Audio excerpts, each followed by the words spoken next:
بسم اللہ الرحمن الرحیم۔ جیسے کہ آپ کے علم میں ہے کہ ہم دوسرے خطبے میں مناسبت سے متعلق بات چیت کرتے ہیں، تو 28 ذی-القعدہ کو صلح حدیبیہ کا واقعہ ہوا تاریخ میں۔ صلح حدیبیہ بھی اسے کہتے ہیں، پیمان حدیبیہ بھی اسے کہا جاتا ہے، اور اس کو غزوہ حدیبیہ بھی کہا جاتا ہے، اور یہ بہت بڑی فتح تھی مسلمانوں کی۔ سورہ فتح میں اس کا بارے میں خداوند تعالیٰ ارشاد فرماتا ہے، بسم اللہ الرحمن الرحیم، انا فتحنا لک فتحا مبین،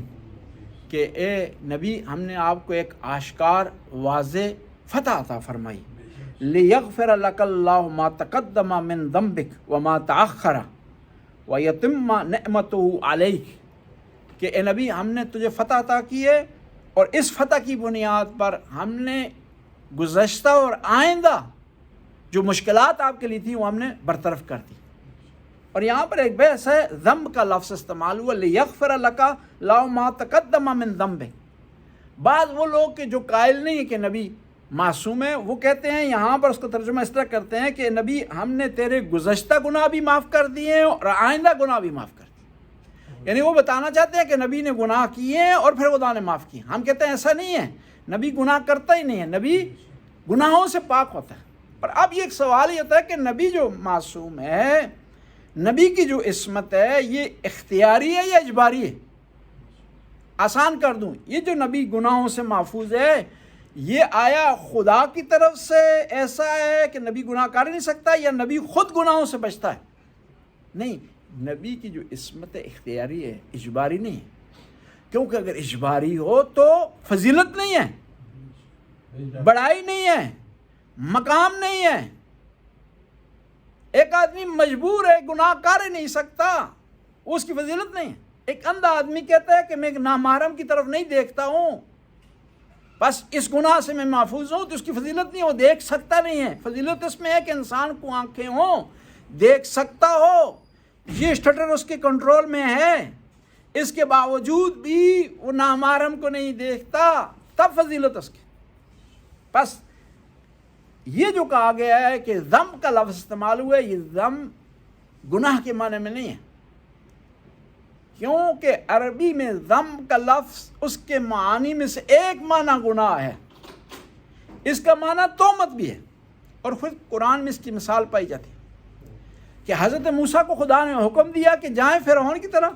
اذهب الی فرعون انہ طغی، تو حضرت موسیٰ علیہ السلام نے ارشاد فرمایا، لہم علی ذنب اخاف ان اقتلونی، کہ انہوں نے مجھ پر ایک تہمت لگائی ہے کہ میں نے ان کے ایک آدمی کو قتل کیا ہے، اور اس تہمت کی بنیاد پر میں ڈر رہا ہوں کہیں اس تہمت کی بنیاد پر مجھے قتل کر دیں گے۔ یعنی قرآن نے ذنب کا لفظ تہمت کے لیے استعمال ہوا، اور یہاں پر بھی اس کا یہ معنی ہے کہ اے نبی ہم نے تجھے فتح عطا کی ہے، اور ایک واضح فتح عطا کی ہے، اور ہم نے وہ تمام رکاوٹیں، وہ تمام تہمتیں جو تم پر گزشتہ کفار نے لگائی تھی، وہ بھی ہم نے دھو دی ہیں، ختم کر دی ہیں، اور جو آئندہ تہمتیں لگائیں گے وہ بھی ہم نے ختم کر دی ہیں۔ بس یہ ذی-القعدہ کے واقعات میں سے 28 ذی-القعدہ کو صلح حدیبیہ کا واقعہ ہوا اس طرح کہ نبی کریم اپنے اصحاب کے ساتھ تشریف لائے کہ عمرہ بجا لائیں، کفار نے روک دیا، بحث و مباحثہ ہوا، ڈسکشن ہوئی، ایک معاہدہ ہوا، 10 سال کے لیے ایک معاہدہ ہوا کہ 10 سال تک جنگ و جدال نہیں ہوگا مسلمانوں کے درمیان اور مکہ والوں کے درمیان، اور اس کی شرائط میں سے یہ تھا کہ جو بھی کوئی آدمی مکہ سے مسلمان ہو کر کے مدینے چلا جائے گا اسے واپس کر دیا جائے گا، اسی طرح مدینے سے کوئی آدمی مکہ چلا جائے گا اسے واپس کر دیا جائے گا، اور جو اطراف کی قبائل ہیں ان کو حق حاصل ہے کہ چاہے وہ مکہ والوں کے ساتھ معاہدہ کریں چاہے مدینے والوں کے ساتھ معاہدہ کریں۔ اور انہی شرائط میں سے بعض دوسری شرائط پائی جاتی تھی، اور یہ وہ مقام تھا کہ صلح حدیبیہ کا جو معاہدہ تھا یہ امام علی علیہ السلام نے لکھا، اور اس پوائنٹ پر تھا کہ کفار جب معاہدہ لکھ رہے تھے تو اس میں لکھا گیا کہ محمد رسول اللہ معاہدہ کر رہے ہیں کفار سے، تو کافروں نے اعتراض کیا کہ آپ نے رسول اللہ کا لفظ کیوں لکھا ہے؟ ہم تو آپ کو رسول مانتے نہیں، آپ لکھیں محمد بن عبداللہ، تو تب ہم معاہدے کو مانیں گے۔ تو وہاں پیغمبر نے آرڈر دیا، پہلے امام علی نہیں لکھ رہے تھے، جب پیغمبر نے آرڈر دیا کہ علی لکھو، اور وہاں پر پیغمبر نے ارشاد فرمایا کہ علی یہی سچویشن تیرے لیے پیش آئے گی صفین کے مقام پر، کہ وہاں پر یہ لکھا جائے گا کہ یہ معاہدہ ہو رہا ہے علی امیر المومنین کی طرف سے صفین والوں کے ساتھ، تو وہاں بھی صفین والے بھی ایسا ہی کریں گے کہ کہیں گے کہ ہم خلیفہ یا امیر المومنین کے عنوان سے قبول نہیں کریں گے۔ یہ وہاں پر پیغمبر نے پیشن گوئی کی تھی صلح حدیبیہ کے مقام پر جنگ صفین سے متعلق۔ یہ 10 سال کا معاہدہ ہوا۔ اس سال مسلمان عمرہ انہوں نے بجا نہیں لائے، اور معاہدے میں لکھا گیا تھا کہ اگلے سال مسلمان آئیں گے اور 3 دن کی انہیں مہلت ملے گی تاکہ عمرہ بجا لائیں۔ اور پھر وہاں پر معاملہ یہ ہوا کہ مسلمان آئے، اور 3 دن کا معاہدے کے تحت کفار نے خانہ کعبہ سے صفا اور مروہ کے درمیان سے تمام بت اٹھا لیے تھے تاکہ مسلمان آسانی سے کیا کر سکیں؟ عمرہ بجا لا سکیں۔ کہتے ہیں کہ معاہدہ تھا 3 دن کا، اب مسلمان بجائے کہ وہ اپنا عمرہ بجا لائیں، وہ اپنے رشتہ داروں سے ملنے کے لیے چلے گئے، دعوتیں کھانا شروع کر دی، کیونکہ پرانے جو بچھڑے ہوئے تھے۔ تو اب وہ 3 دن گزر گئے تو کفار نے دوبارہ لا کر بت رکھ دیے صفا اور مروہ کے درمیان۔ اب مسلمان پریشان ہو گئے کہ اب انہوں نے بت رکھ دیے ہیں کہ آیا بتوں کے ہوتے ہوئے کیا ہم سعی کر سکتے ہیں؟ نہیں کر سکتے صفا و مروہ کی؟ آیا طواف کر نہیں سکتے؟ نہیں کرے؟ تو وہاں قرآن کی آیت نازل ہوئی، ان الصفا والمروۃ من شعائر اللہ فمن حج البیت او اعتمر فلا جناح علیہ ان یطوف بہما ومن تطوع خیرا فان اللہ شاکر علیم۔ وہاں یہ آیت نازل ہوئی کہ مسلمانوں پریشان ہونے کی ضرورت نہیں ہے، تم بتوں کے ہوتے ہوئے تم طواف بھی کر سکتے ہو اور سعی بھی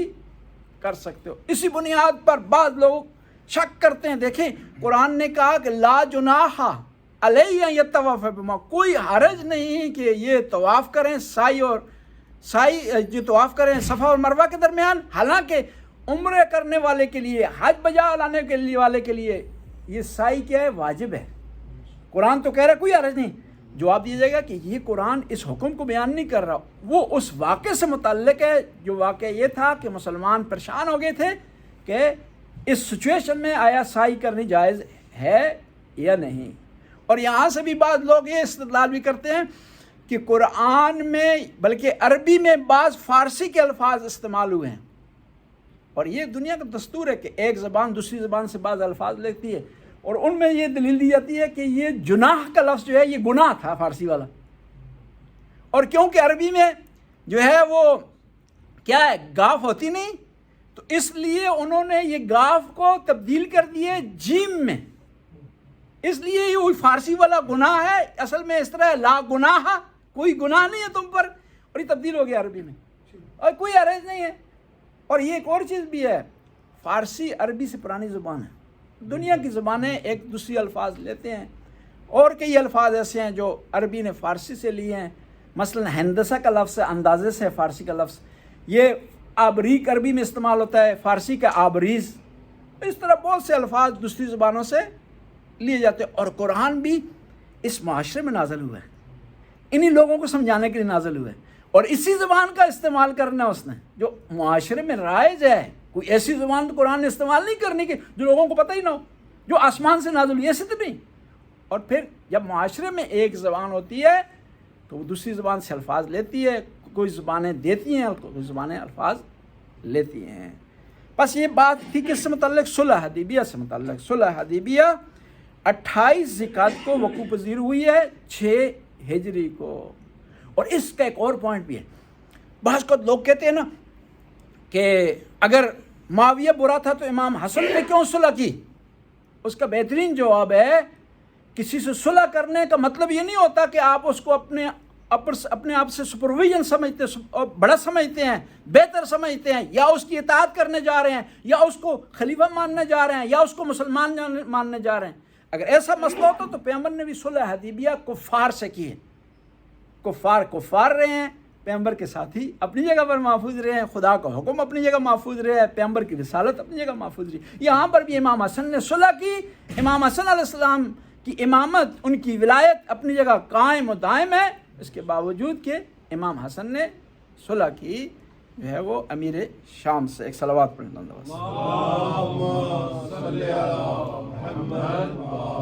بسم اللہ